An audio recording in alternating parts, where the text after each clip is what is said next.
খুব হারাম খাওয়ার ইচ্ছা না?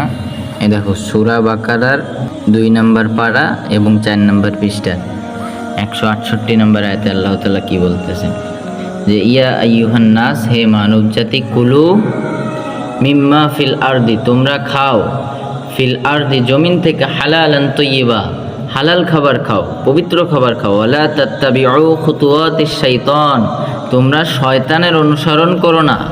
এরপরে বলতেছে আল্লাহ তাআলা ইন্নাহু লাকুম আদুউম মুবিন, নিশ্চয় শয়তান মানুষের প্রকাশ্য শত্রু। অথচ আমরা হারামে খুব মজা পাই।